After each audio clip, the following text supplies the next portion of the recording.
Puhuja Belgiasta, Ives, ja aiheena on Collaboration for Revit.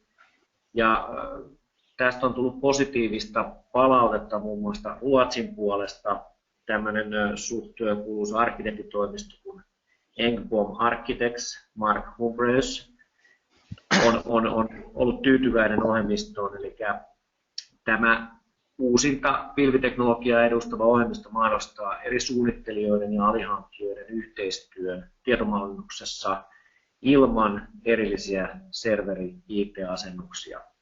Kaikilla on pääsy samaan BIM-malliin, ja vaikka ihmiset sijaitsisivat eri paikkakunnilla.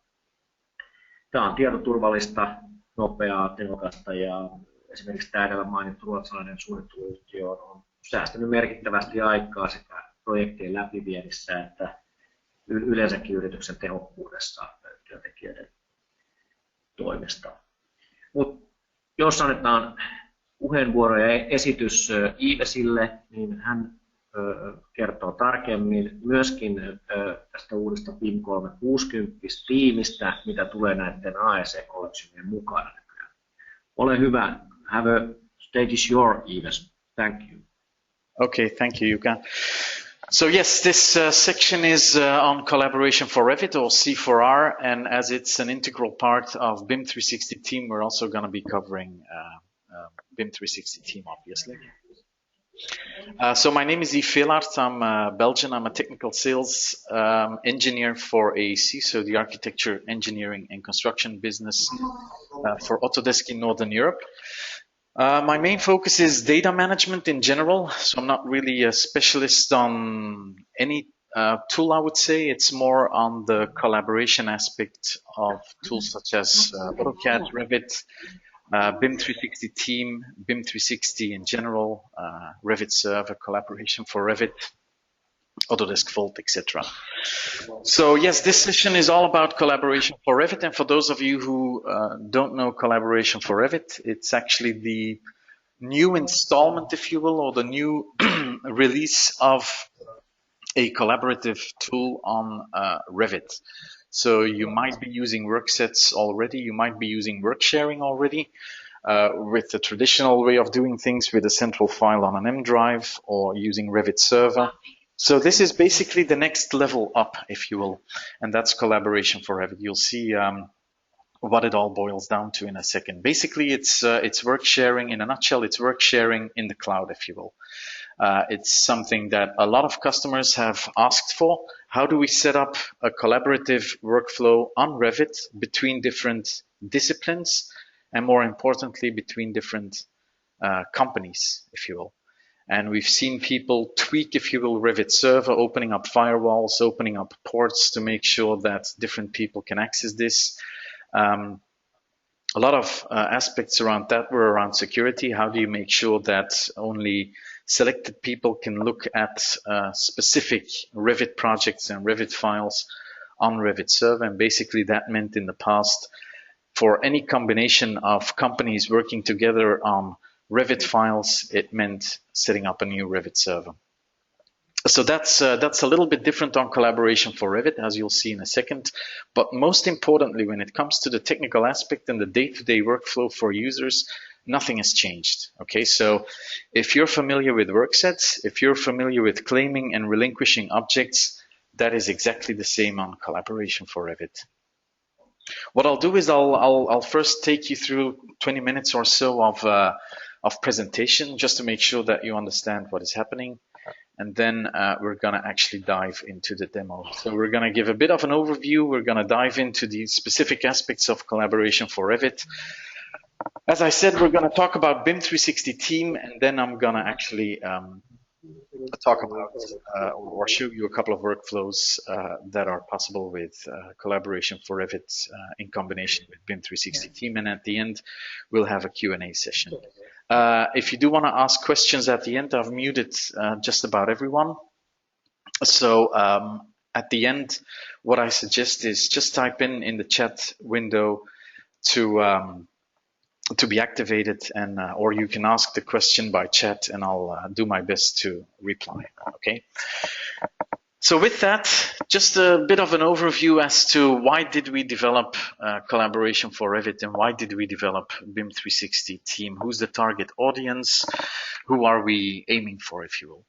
So actually, the philosophy behind BIM 360 team and collaboration for Revit is all around a philosophy that we've been positioning for, I guess, 2 years now, which is called the future of making things. And I'm not going to spend too much time on that philosophy. If you want to have more information around the future of making things, just look up on YouTube or just Google Autodesk future of making things and you'll see the philosophy.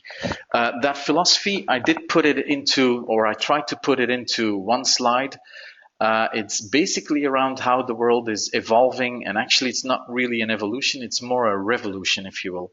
So there's a lot of stuff happening, there's a lot of cloud functionality out there these days. Just about everyone is connected on the cloud, just about everyone is doing their basic daily chores, if you will, based on cloud tools. If you want to do your accounting, if you want to do your bookkeeping, etc., most of these tools are these days cloud-based. So that's not different for Autodesk.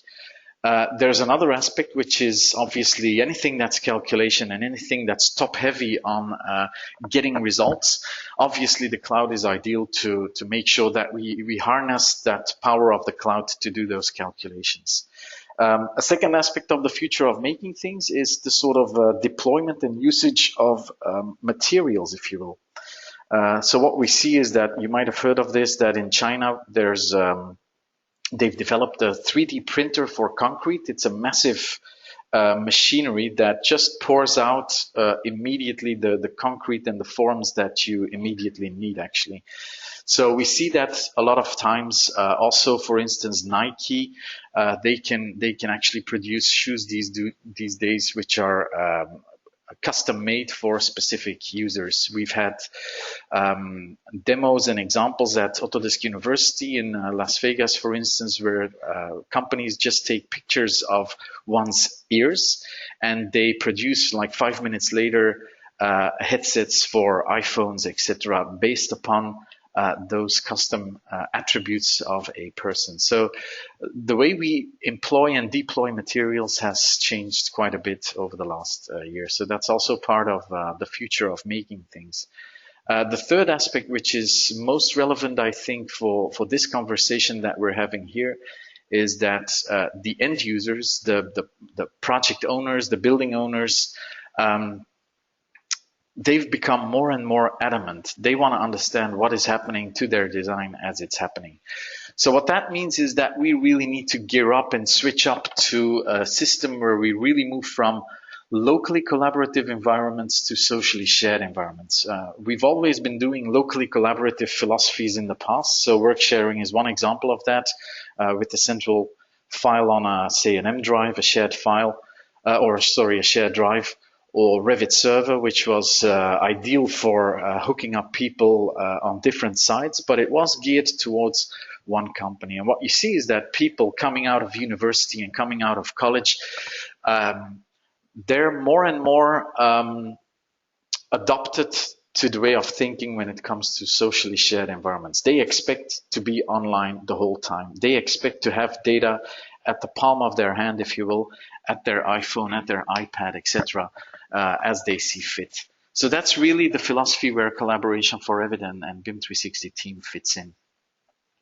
So what we're talking about here is that we really want to connect, not a company, we want to connect a project. And when it comes to a project, it means that we have a design phase, we have a delivery phase and an operational phase, and maybe after a couple of years that starts back into design with refurbishment, etc.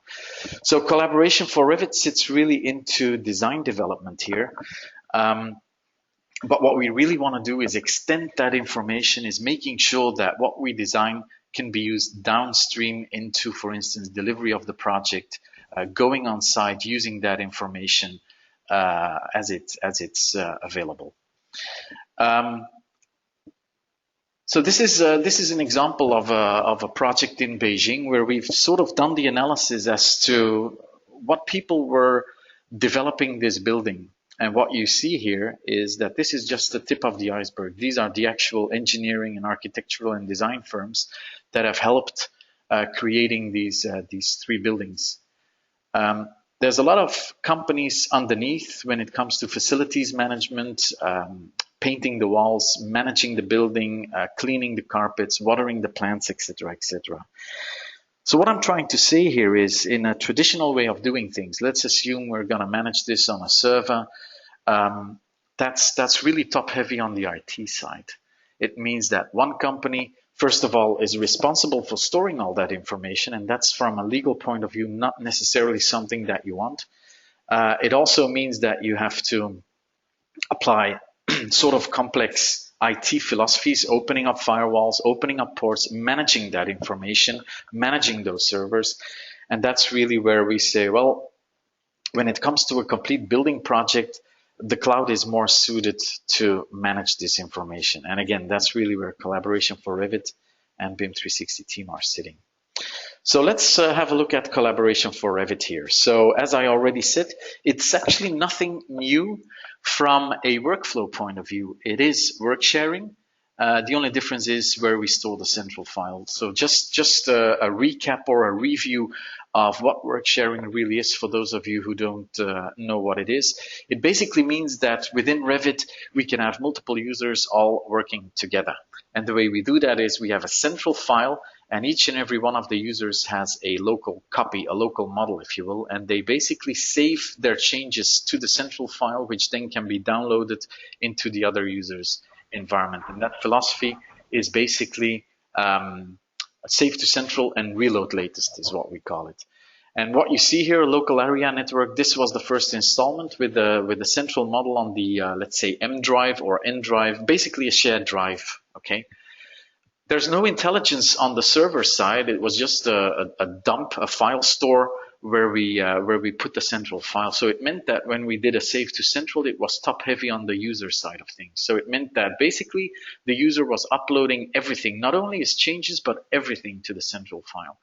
So if you look at that from a wide area network, that's not really ideal when we send everything across. So that's really where Revit Server came into place, where we had truly server technology, an agent, if you will, in the background, a service, where we had local machinery, local accelerators, and a central file on the host. And these two were talking to one another, and they only did delta, or they do, because Revit Server still exists, they only do delta transfers. So only the changes from a specific user get uploaded to the accelerator, which then talks to the host. And that's how everything got synced to the other accelerators, and people could use this in different sites. So this was ideal when it came to different sites, but still one company, because as you can see here, the element permissions, so the permissions on walls and doors and work sets, they were still on the host model. So that meant that each and every one of these Revit users did have to have access to that host file. The accelerator was only there for cached geometry, if you will.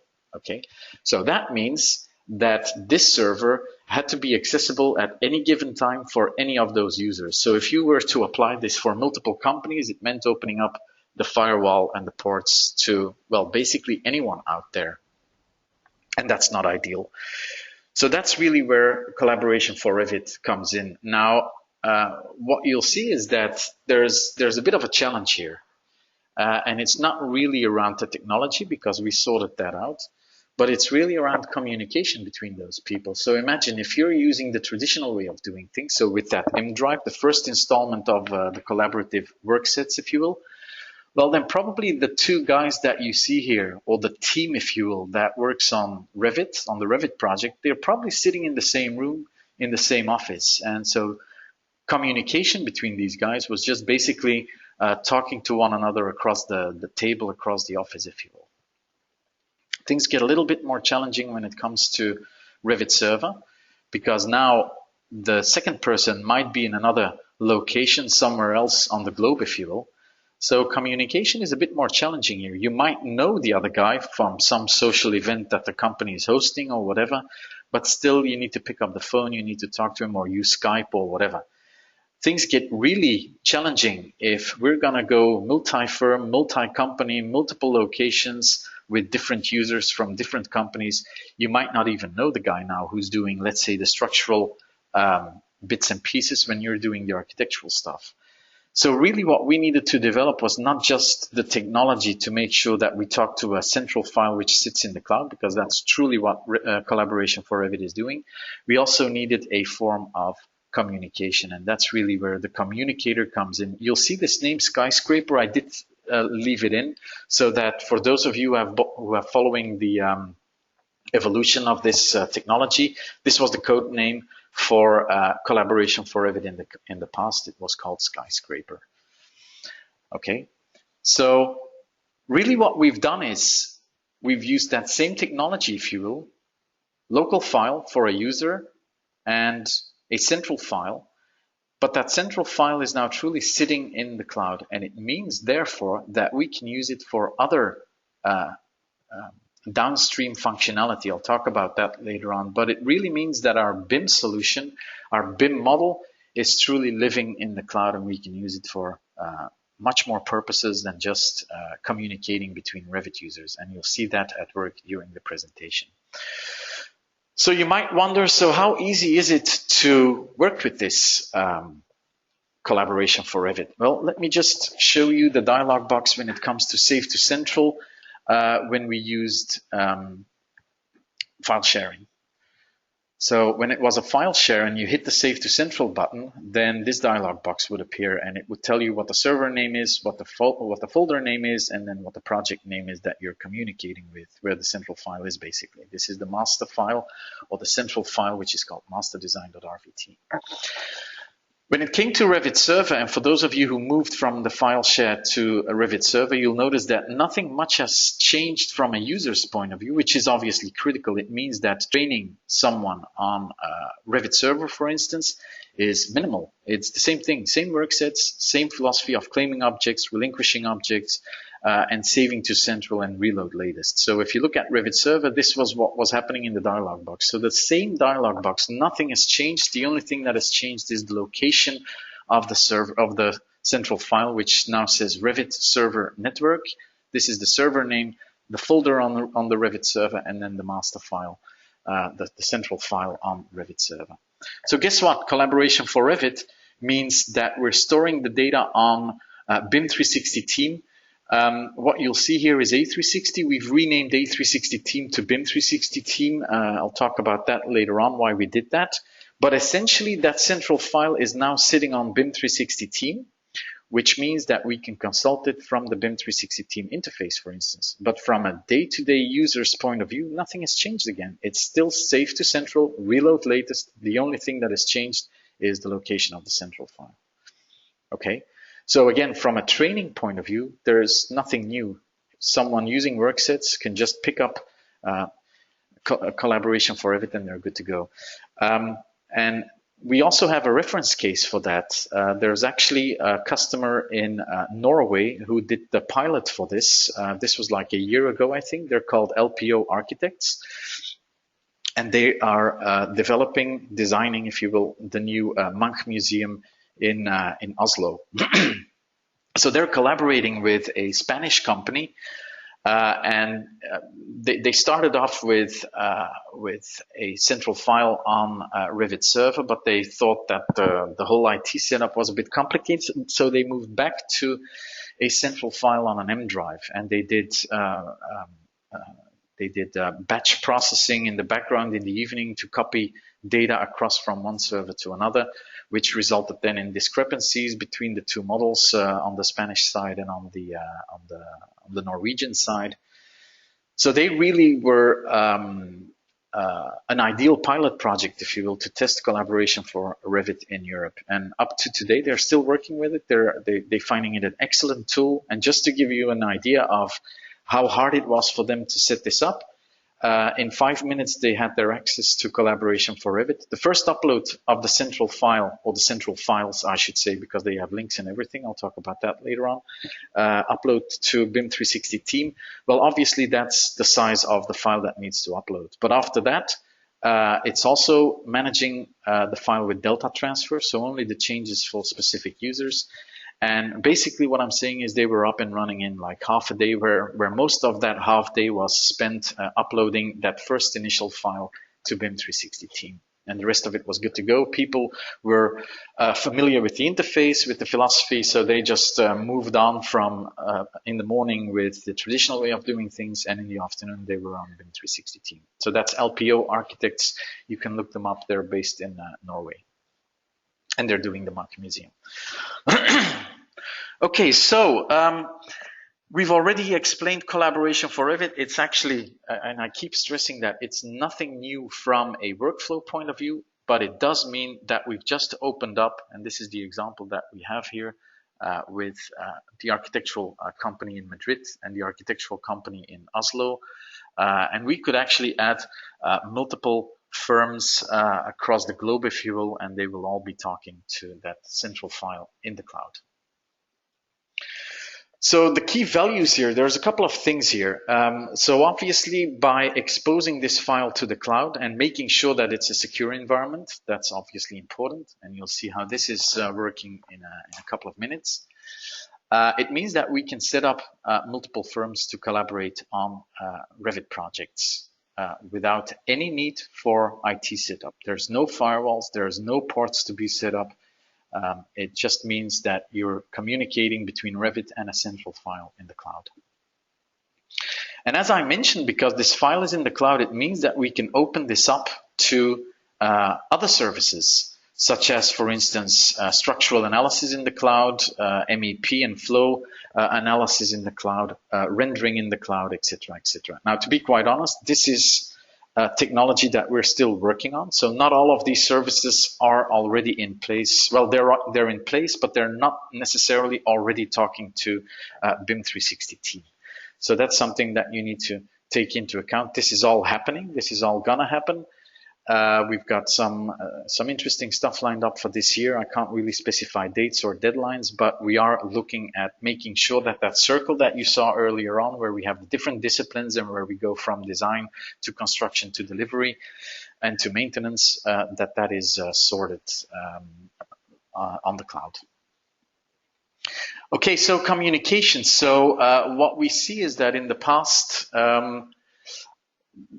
people might be using a detail view to communicate whatever needs to change to a file. So you can see to-do lists here. This is a detail view in Revit. We've seen a lot of companies use this or use a detail view to follow up on these different tasks. But obviously that's fine when it comes to viewing those to-do lists, but there's no real follow-up, there's no real live communication, etc. So you might wonder, okay, so, well, and some companies might say, well, we use Skype for that, or we use MSN Messenger or Yahoo or whatever. What we really wanted to do is make sure that we have a communicator that is right inside of Revit. So it means that we can see things happening to the Revit file. So when someone is saving to Central, we want to understand that that is actually happening. So communicator is an integral part of Revit. So it sits within Revit. You'll see that in a minute when I present the product itself. So that means that everybody on the project is using the same chat window. It's, as I said, built into the Revit environment, and you can basically use it through the whole project lifecycle. So again, the key values of that communicator, and you see it at the right-hand side here, it means that we have the different projects. That's this button at the top. You see the different users. We can communicate. We can even do screenshots. And basically, it means that it's contextual aware. So when somebody is saving to Central, it's going to tell us that someone is saving to Central. So now we know actually, we might need to do a reload latest after this has happened. And it's also integrated with the Revit work sharing activity feed. So if I need to claim objects, that's also going to pop up between those different users. And as I said, there's no setup, no IT involvement whatsoever. It simply works, if you will. So just a quick view on BIM 360 team. So what is BIM 360 team? So first of all, we've conceived this as the design environment for the whole, well, design team, if you will. So we've based it on 3 topics, if you will. So BIM 360 team is a central data storage in the cloud where we can upload not just Revit files, we can upload just about any file to the cloud. And that means that the first thing is obviously, well, we wanted to connect people. That's the first pillar, if you will. And obviously, first of all, we wanted to connect designers and engineers, but there is a second tier, if you will, of people that we want to connect to. And that's obviously building owners, construction companies, occupants, etc., etc. So we can put all those people into a project on BIM 360 team and make sure that we have communication with them. So that's one aspect, making sure that we connect the users. The second aspect is, as I mentioned, well, BIM 360 team is not just about Revit files. We can upload PDFs, we can upload Navisworks files, we can upload IFC files, we can upload Bentley MicroStation files, we can upload SolidWorks files, we can upload basically just about anything. And the most important thing is that not only can we upload and manage that in a structured way, we can also view all of these files. There is something called the large model viewer inside of BIM 360 team. And this large model viewer supports up to 120 file formats to view. So if I upload, for instance, a Revit file, I'll be able to view that file, view the sheets, look at the properties of walls and doors and what have you. And actually the same thing happens for an IFC file, and the same thing happens for a Bentley MicroStation file, and the same thing happens for an AutoCAD file, etc., etc.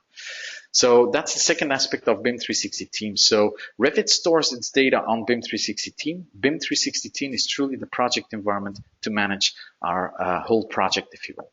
So this is the second pillar, making sure that we can manage just about any data. And the third pillar is, well, where do we want to use it? Maybe we need to send an email to someone to give access to a specific file. Or maybe we want to schedule something in a calendar. So BIM 360 team comes with a calendar, for instance, so that we can schedule project meetings. There's also an app on the iPhone and in general iOS and actually also Android. So we can actually go on the construction site, for instance, and look at information. We can use this information in meetings. We can use it in in-person meetings, etc., etc. So really BIM 360 team connects these three pillars: the users, the data, and where do we want to use it in what kind of workflows. That's really what BIM 360 team is about. It's a cloud-based data storage system for projects. So as you can see here, BIM 360 team, we get team activity. So there's calendars, there's also communication. We can do wiki pages, we can have discussions on BIM 360 team. All of this is managed and maintained on BIM 360 team. We can have project information, and obviously the collaboration for Revit information is also available on the cloud. So this is just a view of what you see on the cloud. We have this is a BIM 360 team, what we call hub, and then you get different projects in there. And this is where we invite people in. I'll talk about that in a second. And as you can see, as I mentioned, we have this available on iOS, on Android, so that we can make sure that no matter where you are, no matter who you are, as long as you have access rights to the BIM 360 team project, you can consult information. You're part of the communication. Just to reiterate the large model viewer, it means that we can view sheets, we can view PDFs, we can view sheets from Revit, we can view 3D models from Revit, from SolidWorks, from IFC, from Inventor, you name it. Like I said, there's up to 125 formats that we support with BIM 360 team, and more specifically the large model viewer, which is an integral part of BIM 360 team. So it means that we've provided an interface where we can work together, we can see everything, and actually within a file we can do a deep search on any 3D object. So if you're looking at a 3D file, which for instance, but not necessarily comes from Revit, we can do a query on give me all slanted columns, and you just put in the word slanted and it will look through the whole Revit model and find all the metadata where it says slanted and highlight that in the model.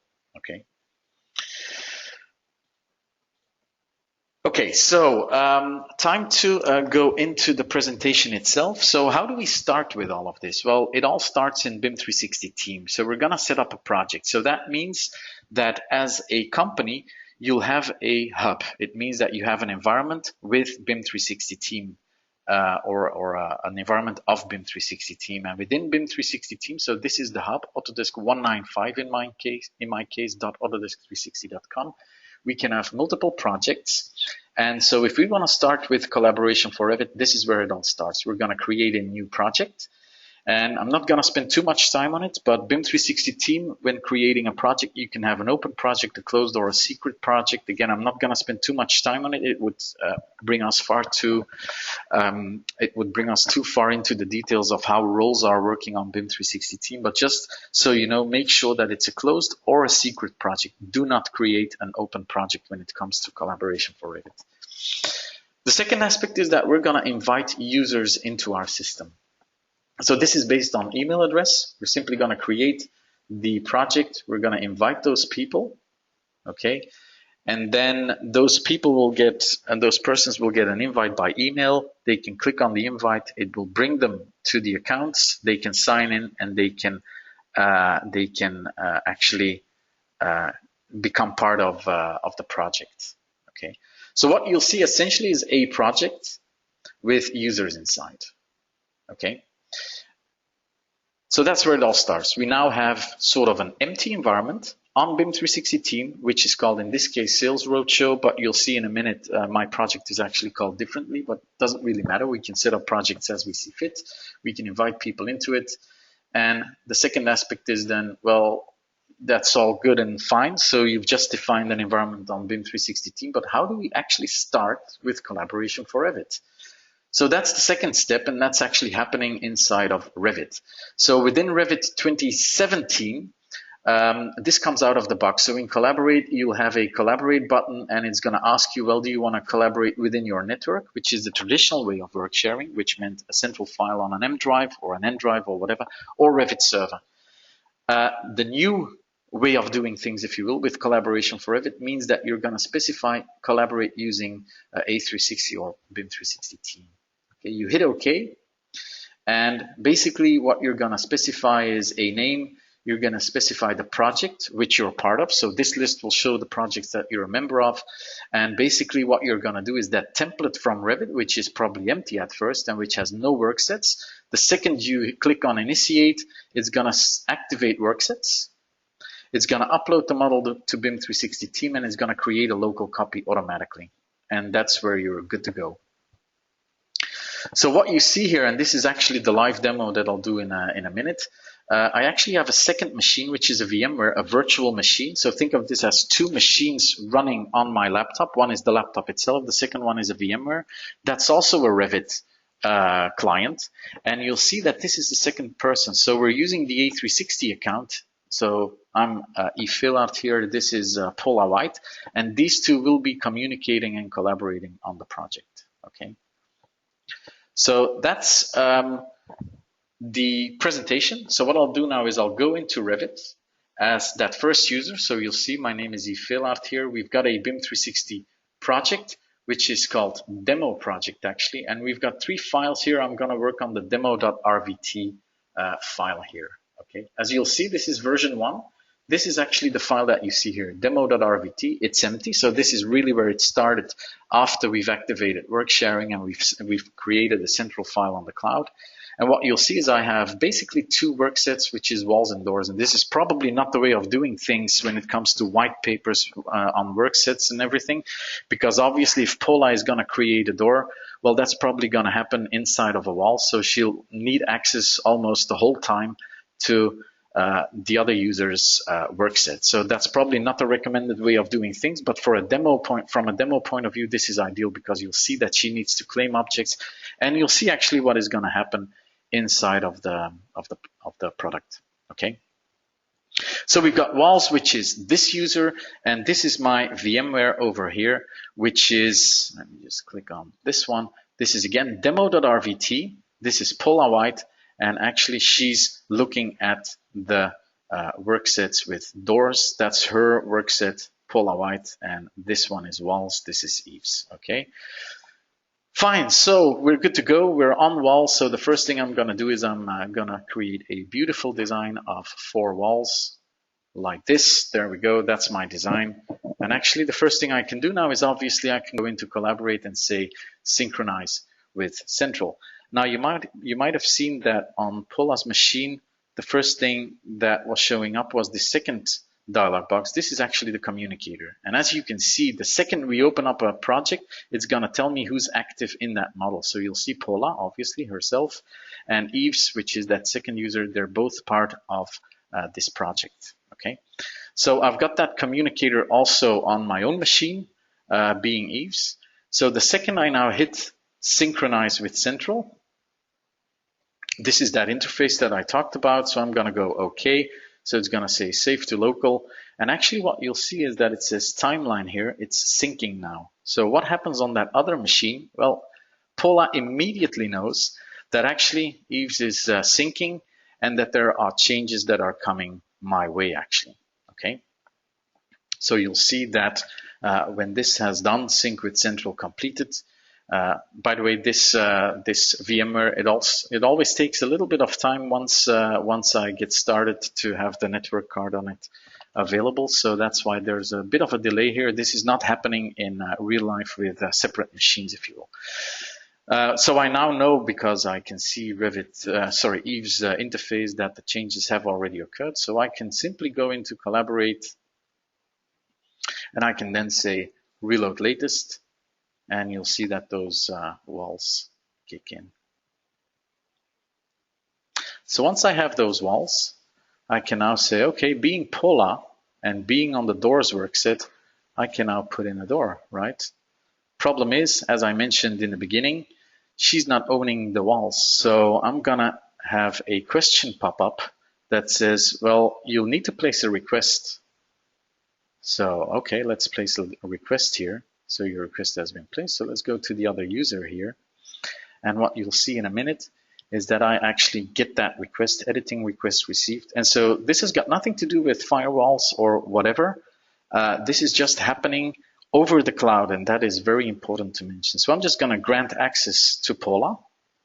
So going back to my VMware, what you'll see is that she now gets the editing request granted. So that's the wall, show, there we go. Okay, so I can now put in that door. So these are my local changes. I can now upload them to the cloud, but let's think this through for a second. I've just granted access to Paula, so I know changes are coming my way, right? So let's just go into 3D, and just to show you, this is nothing new inside of Revit. This has been around for 3 or 4 releases now. It's called the work sharing display. What I want to understand is, I want to understand the different model updates that are going to happen. So anything that has changed, I want to see that in purple. Okay, so let's just put this in consistent colors. There we go. If I now go back to Paula here, and I now say, okay, synchronize with central, it means that I'm going to change that central file. I'm going to upload my changes, which means there's going to be a discrepancy between, syncing now, see? There's going to be a discrepancy between what I have as Yves on my machine and what is actually on the cloud. So Paula is now syncing. So that's going to be finished in a second or so. And what you'll see is that this wall actually starts to color differently, because quite simply the wall has changed, right? So that's something that's going to happen in a second here. So let's just go back to Paula here for a second. Saving to local, syncing now, so that's uploading. As I said, this is down to the fact that I'm using one network card for myself, for Paula here, and for the webinar that we're hosting here. So that's why this is there's a bit of latency here, which, like I said, we've got references there, like as I mentioned, LPO architects are using this the whole time, and latency is actually quite good. So this wall now shows up as being, well, there's a change on the server which you don't have. So I can now simply go reload latest, and I'll get that door inside of my changes, inside of my Revit. So that's how this communication is working between those users. There we go. Okay, and I can switch off my work sharing display. So what has actually happened on BIM 360 team, because we're saving to central the whole time. Actually, this is the latest and greatest now, if you will. So there's 4 walls, there's a door inside. So let's have a look at what is actually happening on BIM 360 team. So if I go into my demo project again, click on it. Well, funnily enough, you'll see that the version hasn't changed, and it's been uploaded an hour ago. So if I go and have a look at it, that file is going to be empty actually. There's nothing inside. And there's a very good reason for that. Because what you have to understand here is that the Revit users designing the project, they're all working inside of Revit. They have their communicator to communicate with one another. So I could go on to Paula and say chat with contact and say, hi Paula. And this is all happening right inside of Revit itself. So you'll see that that happens inside of the communicator. So you'll see that we have here with Yves that we now have hi Paula. See? So that's communication between those Revit users. And basically what I'm saying is they're working on the project as it happens. And what happens on the cloud is for those consultants, for those downstream users or for the building owner. As I said, we want to move to a socially shared environment, but maybe still we don't want to share just about anything and everything as we're designing. So what I'm saying here is that as the designer, I actually get to choose when to publish my file to a visible file. So there's actually two files on the cloud. One is invisible, and that's the one that we're using inside of Revit. And then we publish out to something that is visible to the whole team. So the Revit users are in charge, and they can go into the managed cloud models. Once they're happy with the changes, they have communicator to discuss on the projects, etc. So I'm going to go into demo projects. And what you'll see is that, for instance, for the railway station, it says, yep, this is fine. This is fine. However, this file, it says demo.rvt, which is the file that you see here. There's actually, that's not the latest version. So what I'll do is I'm going to publish the latest file, publish, which means that I'm going to extract the information into a visible file that is out there for everyone to consume. Okay, so this is now happening, and that's what you'll see in a second. If I go back to my demo project and have a look at the files, then in a minute you'll see that this is going to change to a version 2. Okay, so let's just go back here for a second. That's still uploading. Let's just switch back, demo project. Yeah, see, so now we have version 2. So we've just actually published the file. And what happens now is, if I'm gonna look at that file,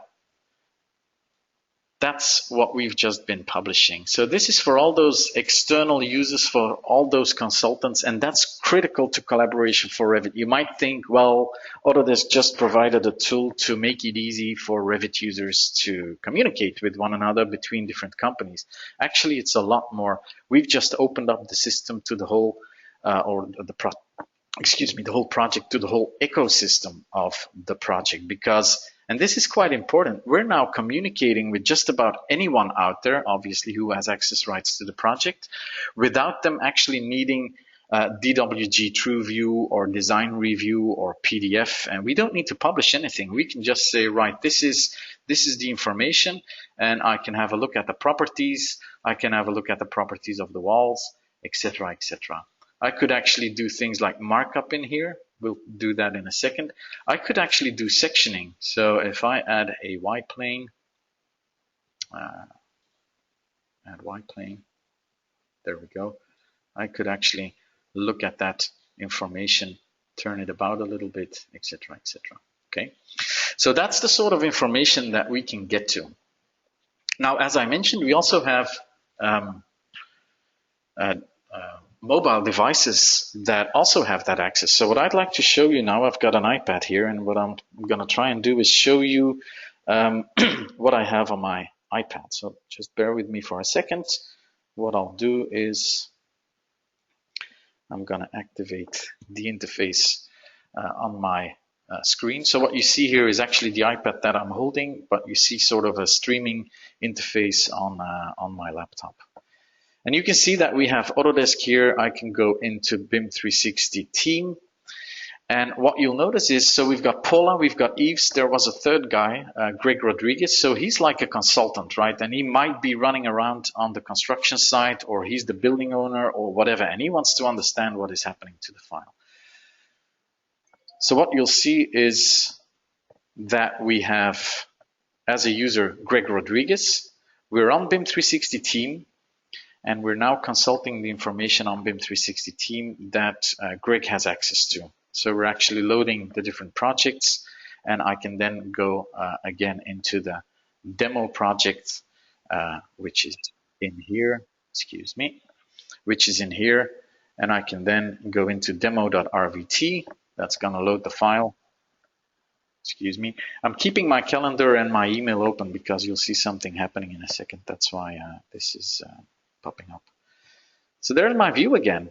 So this is not a Revit user, okay, but he can give feedback as to what is happening here. You can zoom in, and actually what we can do is we can put a comment in, and we can start designing like so. We can put some text in.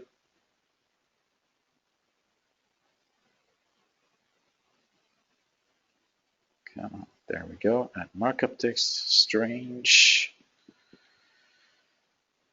question mark. Okay, there we go. Right, and post. There we go. So I've just put a comment in, right, and I can close that down. Come on. There we go. All right, so if I go back to my comments, I can click on it and it will show that comment. Now the cool thing is, and let's just close that down for a second here. Let's just switch off the interface. Come on, there we go. So what happens here is that we've just started a communication between not just the designers, but I can actually have a look at my demo.rvt file now, and I can have a look at the comments. And what you'll see is that Greg Rodriguez here, he just put in a comment which I can view here. And that's really the key game changer, if you will, between collaboration for Revit and the traditional way of doing things. Yes, the technology is there to provide access to multiple companies designing on Revit, but the second aspect is that we've just opened it up to the whole project team, if you will. Okay, and there's other things on BIM 360 team. So as I mentioned, what you see here is indeed BIM 360 team. So we have a calendar in here. We can put in, I can put in a meeting request, etc., etc. I can go back in here. We've got wiki pages where we can define our BIM standards. For instance, we can create discussions. We can look at the activity on the files, etc., etc. But another cool thing, and I do want to show you a more complete project, if you will.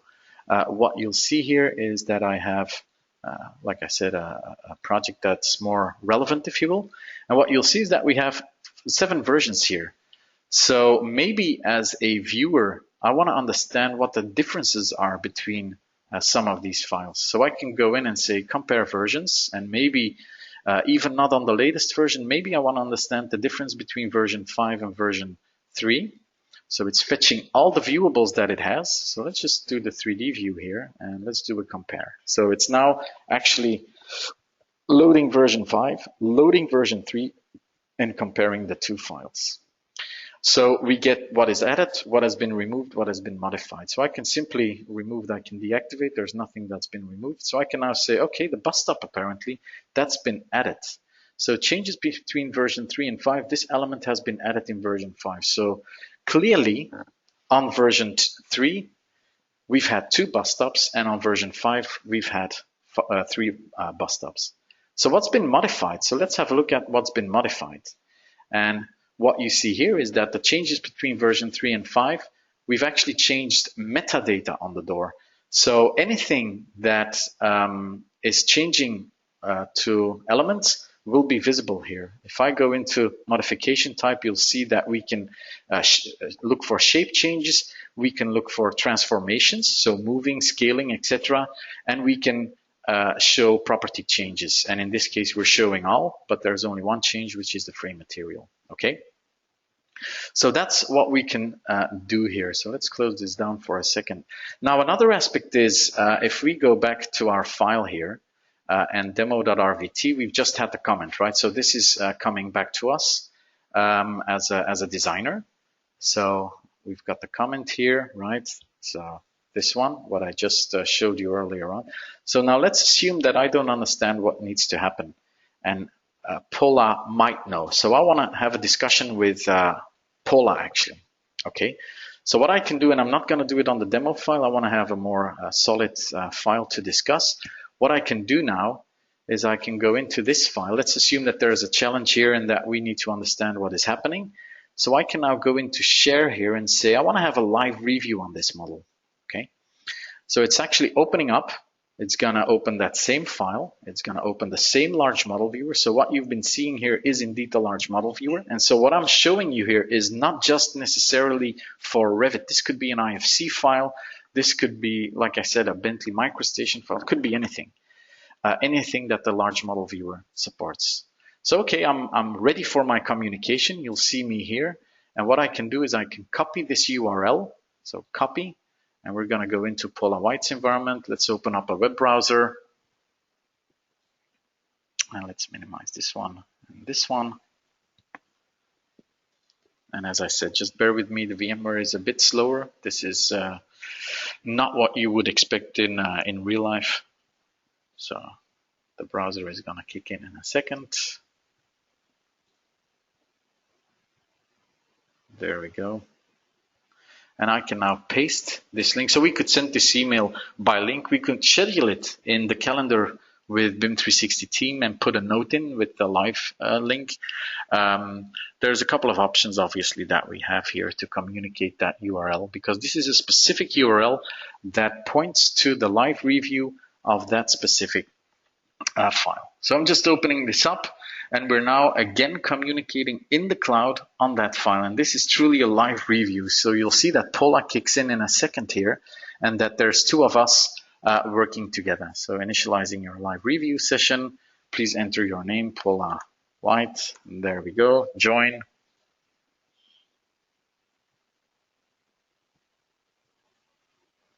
And we can start a discussion between those different users. So this is sort of advanced Skype, if you will, because it's not just around text. We can actually zoom in and we can start having a conversation. So pull up to control and I'm going to say, hi, Yves. There we go. And this is going to pop up in here. Hi, Yves. Let's go back here. Have you seen that wall? Just selected it. So I'm going to select the file, the wall. And what you'll see in here is that that wall is also activated. And you'll see that, have you seen that wall? Just selected it. So we can now have a live discussion on that model. We can do sectioning again, we can look at the properties, and we have immediate connection between those Revit designers to find the optimum solution, to discuss whatever challenges we had, which might be based on comments that came out of the field using the iPad app, etc., etc. So with that, that's sort of a quick overview of what we have inside of BIM 360 team, inside of collaboration for Revit. I think what is critical, what I try to get across is it's not just a new technology to connect different companies together on Revit. We've opened it up to the whole project environment so that everyone can benefit of the design that the Revit users are doing. So with that, I'm gonna switch back to my PowerPoint here, open up for Q&A. So if anyone wants to start a discussion, please do so. Let me just see.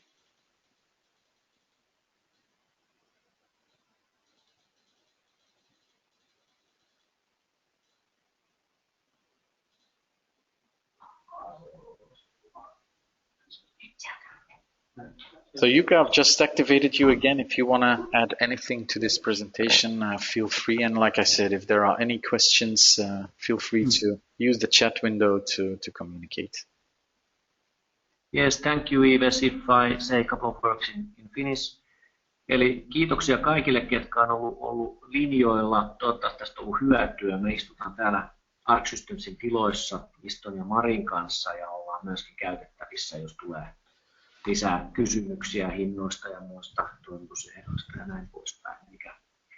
kiitoksia meidän puolesta täältä ja tosiaan tässä voi nyt Iiveksiltä kysyä ja käyttää tätä chatboardia ja tämä esitys saadaan digitaalisessa muodossa kaikille halukkaille, että pystyy sieltä vielä katsomaan. Kiitoksia.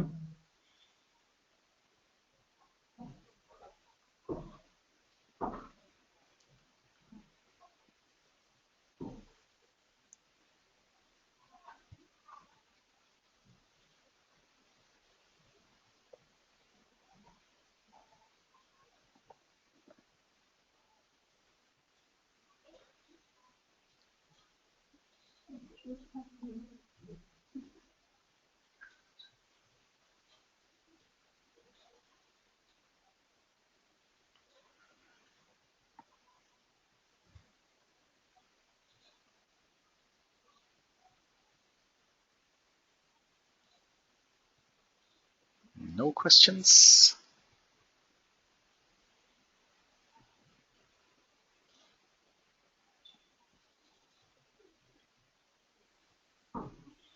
By the way, I've recorded the session, so you can look at this at your own pace afterwards. Ives, there is one question. Yeah. Concerning pricing. For example, if a subcontractor wants to have access for information. Yeah.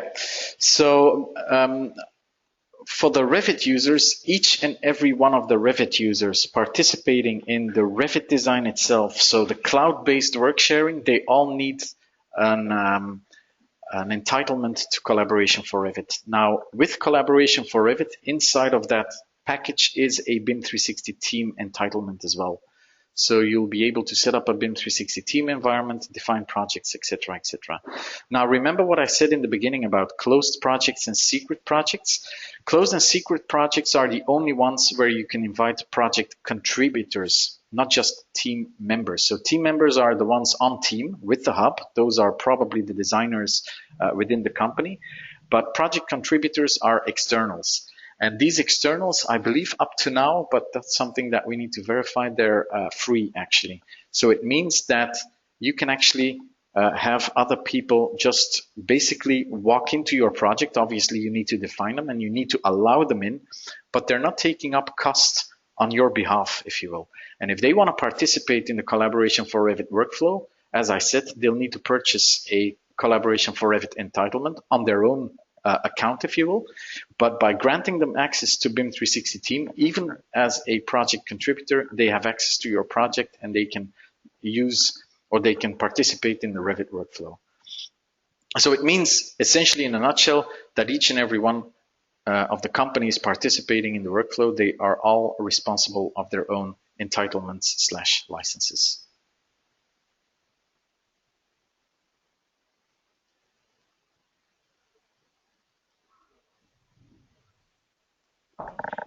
Okay, I think there's another question here. Let me just see. Is it possible to extract information from BIM 360 team, for example, quantities? This is going to take us into the next story, if you will. Not as such, and I'm not going to spend too much time on it, but all of our web services come with an API, and that's called the Forge platform. And the Forge platform can be used to do some cool stuff. Let me see if I can show you something very quickly. This one. Let's try and get that up and running. So this is actually when I mentioned that it connects, that the Revit model is inside of the cloud, and it means that it's opened up to other services. So this is something that we've been doing with a model on the cloud. This is an example, okay? So what you see here is the large model viewer again, but this time you'll see two versions of the large model viewer. Same file, urban house. These are the sheets that we have, and what we specify is this is always a 3D view, this is always a sheet basically, or a 2D view. But it's still intelligent. If I select something, it's gonna pop up in the other one. The large model viewer functionality is still there, so we can have properties. And what you see here is that we can, for instance, tie it up to a database in the cloud.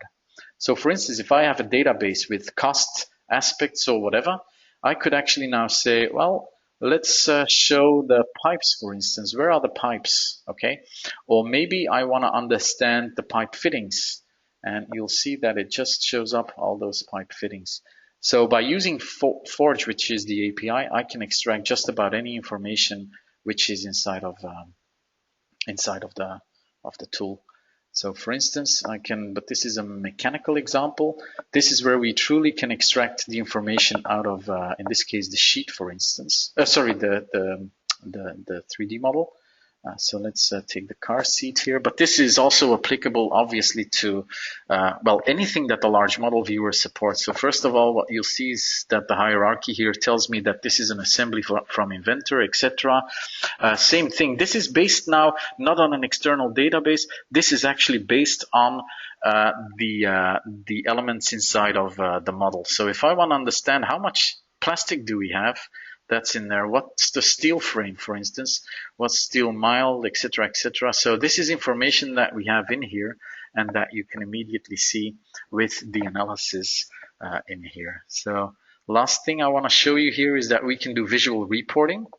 So what I can do here is I can say, right, let's have a look at the density between all these different aspects here. So for instance, what's this one? Okay, this is the density for all these components. Okay, I can do a bar chart, for instance, and I can select this one or this one. So that's critical with the large model viewer. It's called the large model viewer, but it's so much more. It's actually looking at all the information, and if you take it to the API, if you take it to analysis of the information, we can use that to draw reports from it and to do these cool things like the visual reports, etc.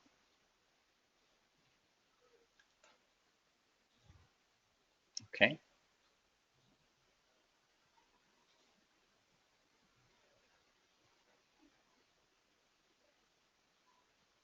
So that's all for questions, I think.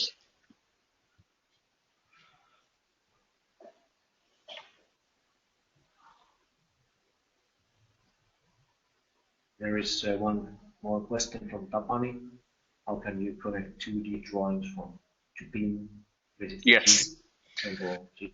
So yes, so on BIM 360, let's just close this down for a second. If we go back here, this is the library view. Let's close that down, leave. There we go. And if we go back into the demo project, then you'll see that we have an upload button here. So we can upload any file basically. So this could be a DWG file or whatever. We can also drag and drop. That will also pop up inside of the system. And we're actually working on technology, but again, I can't really specify any dates for that, where we have a virtual drive where we save to that drive and it automatically gets uploaded to a specific project inside of BIM 360 team. Because now we have to do a drag and drop or an upload. At that point in time, we can just save from Revit or save from AutoCAD or save from whatever environment onto that virtual drive, and it gets uploaded to the cloud.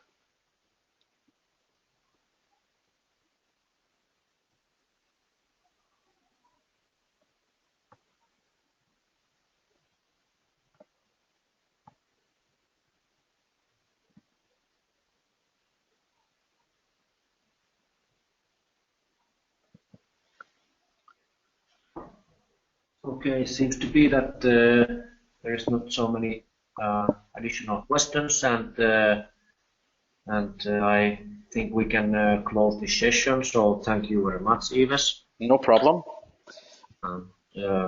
Kiitos kaikille kuulijoille, ja tosiaan saa lisätietoja meiltä, ja tämä on nauhoitettu lähetys. Kiitoksia. Thank you. Okay. And as I said, I'm going to stop the recording now, so anyone who wants to review this afterwards, feel free to have a look at it. And thank you from my side. Thank you.